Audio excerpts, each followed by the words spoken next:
Hey, welcome back. So it's a really interesting time in the markets, and it's April 1st, the first day of a new month and a new quarter. And so I wanted to bring you behind the scenes to a session I had with some of my forecasting students this week, where we looked at oil, nat gas, and gold, and have some new forecasts that I'd like to share with you. So today, again, is Friday, April 1st. This is not an April Fool's joke. These are forecasts that I would like you to monitor and consider in your trading. And as always, remember that trading and investing can be extremely risky business. Therefore, it's your responsibility to evaluate any information, opinion, advice, or other content contained in this video. So let's take a look at the charts. All right, so as you can see here, we have a chart of natural gas futures. Now, the last time that I did my deep quarterly dive of 20 of the hottest markets in the Skinny Market Outlook was on February 11th. So Friday, February 11th, I published on Saturday, February 12th. So I have that here as a marker for a reference point.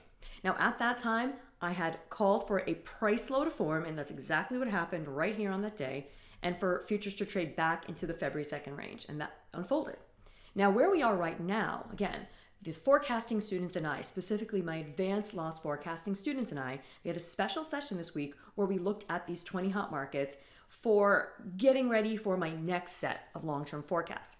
And in the meantime, before I really pull back the long-term layers here, I wanted to let you guys know that there are two forecasts sitting here, one for April 6th and one for April 8th. And you can see they're both for upside targets. So these little crosshairs, these little X marks the spot guys, this is how I share forecasts with you, the tribe, to give you the endpoint of the forecast, okay? If you want to learn how to forecast, I teach that in the Loss Forecasting Trading System. So it looks like there's room for nat gas to move higher, again, into these forecasts from about 5.87 to 6.08 between April 6th and April 8th. So now let's go take a look at another energy market, oil. All right, so here we have the chart of oil futures, again, a daily chart. Now you're probably aware that oil prices have surged higher, especially with the increased volatility because of what's going on in Ukraine.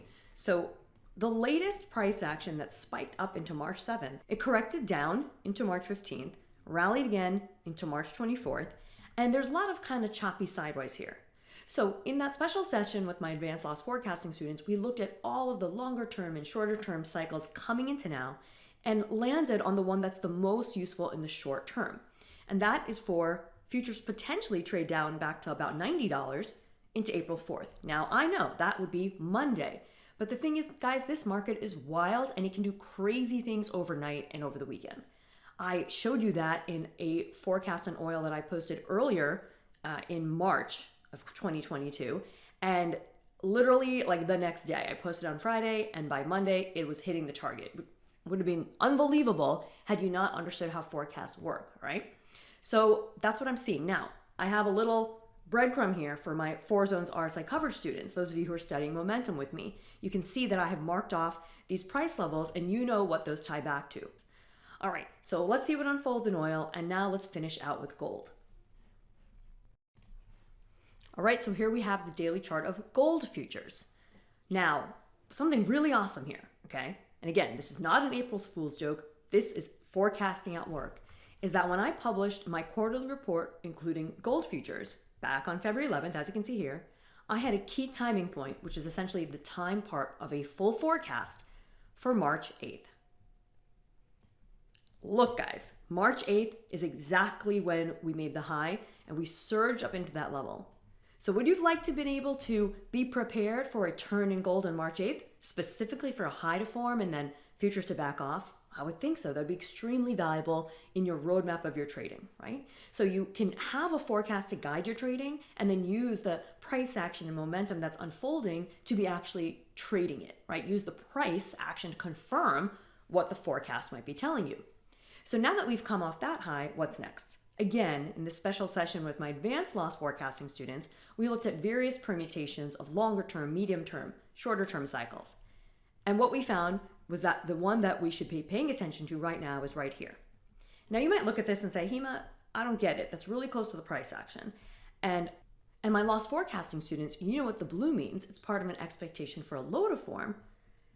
So let me tell you, as I recently talked to the entire tribe, forecasts work like magnets pulling on the price action, all right? So here, even though we have kind of overshot it in price, right? We fell lower than the price part of the forecast. I wouldn't be surprised if price and time still meet at the forecast, meaning that on April 5th, we're about 1950 here on gold futures. Then from there, further forecasts can unfold. So there's multiple ways to use forecasts, even the ones that are missed, and they're one of my favorite tools. They're in my trifecta: price, time, and momentum. So there you have it, forecasts coming up in the next several days here on gold, oil, and nat gas.